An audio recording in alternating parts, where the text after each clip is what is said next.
Welcome. It gives me a joy to feature this particular book in today's organisational change review desk video. Hopefully you can see it just below my gabbling mouth, The Dark Side of Transformational Leadership. And don't miss the subtitle there, A Critical Perspective.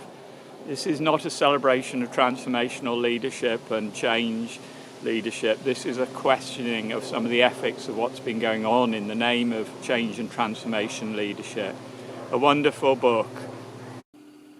What's in the book, Mark? Well, we've got part one, which has leadership agency unravelled. In that, the components, as you can see, are a rationale chapter, a dynamics of leadership agency chapter, a chapter on coercive persuasion and power, chapter on spirituality, chapter then on the dark side of leadership and silence in the workplace. Theme I seem to keep coming back to. I think that's why I'm being noisy in these videos. And then a sexy titled chapter, The Folly and the Dangers of Leadership Education in Business Schools. I must revisit that chapter. I forgot that one existed. Then moving on, we have the case studies, which are the cheese in the sandwich, or I'm trying to think of something vegan, tofu in the sandwich, if that works.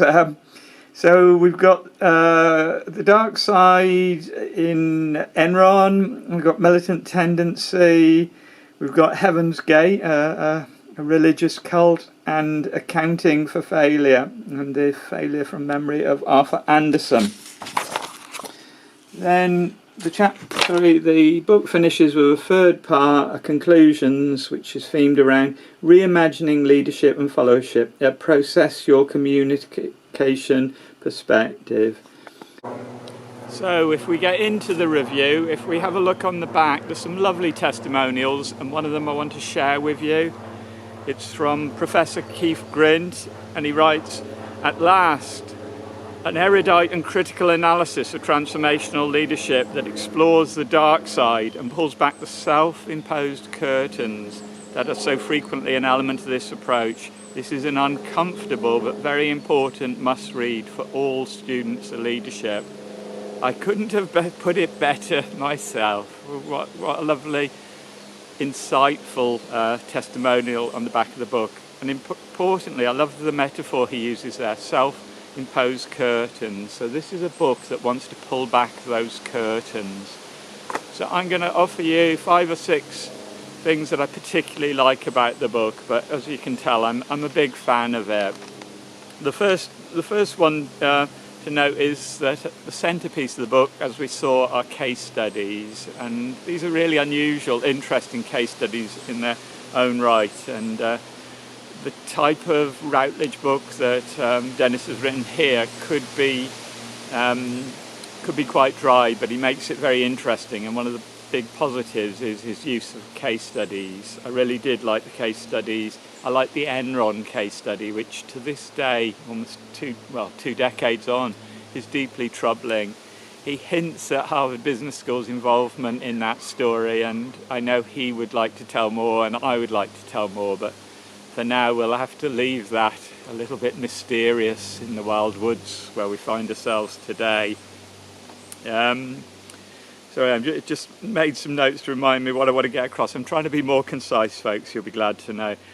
So yeah, there's a quote on page 7, reaches for book.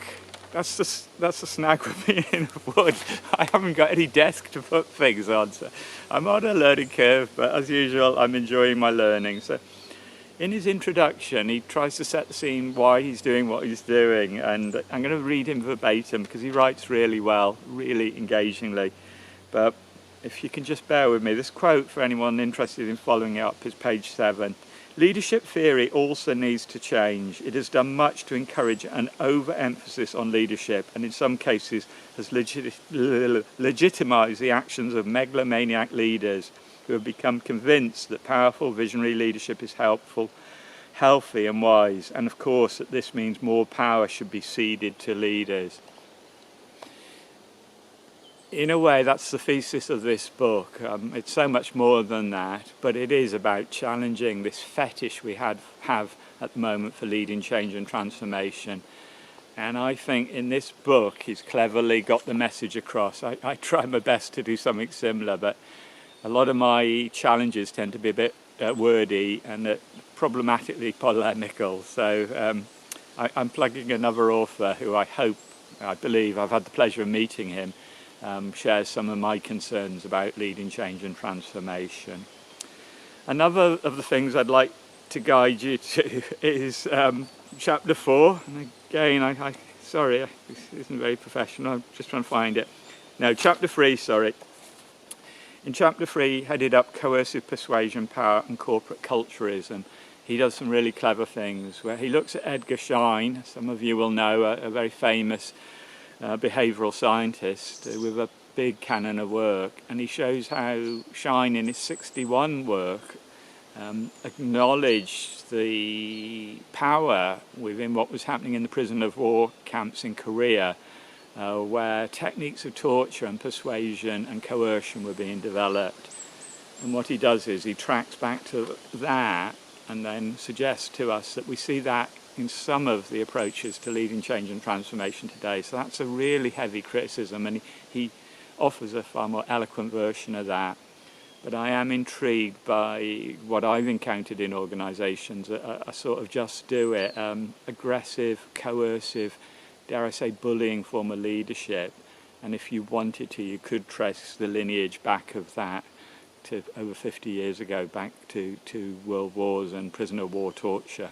That's a huge leap, I know, for many of you, but I probably haven't convinced you, but have a look at chapter 3. It convinced me, and I followed up the references, and I began to see some connections I'd never made before. So thank you again for that, Dennis. 2 other points, and I'll sort of relate these together. This book meets the criteria that's so important to me, and I'll come back to this in future videos, of it's what I call a critical practical book. I didn't coin that phrase, Professor David Collins does, and it's a wonderful phrase. It means we need to be in the critical realms, and Dennis Tourish is most definitely in those realms. He writes for leading journals. But we also need to be mindful that leadership, change, they are practical endeavours. So if we can't speak to those, we're missing the point. And I do like that. He pulls it off in this book. If for no other reason, it's a lovely read. I've read it and used it many, many times, just a sad omission. And it shows how I get so stuck in words and missed it. It was only when I was doing the photo for this video that I realised it's a play on words, isn't it? It's like the Pink Floyd album, The Dark Side of the Moon. And then I looked and I thought, wait a minute, there's a moon there. And what I'm trying to say is sometimes we engage with stuff over and over again, but we miss what's right in front of us. So getting back to the critical practical, this is a book that should engage you if you're into your theory, if you're doing your doctorate, or if you're writing some dissertation, but equally it should be of interest to you if you're out there in the real world making change happen and you just want to do it in a slightly more moral, ethical way. So great in that sense. And finishing off, he practices what he preaches. So towards the end of the book, he talks about reimagining followership and reimagining leadership. And please, I don't know if you can see that. I'm a great believer in active reading, and I do that through highlighting. And towards the end of the book, it's almost all highlighted. You rarely see that from me, but he gives us implications for practice, and I'll just give you a flavour of them. The context in which leadership is practiced is critical. The context in which leadership is practiced is critical.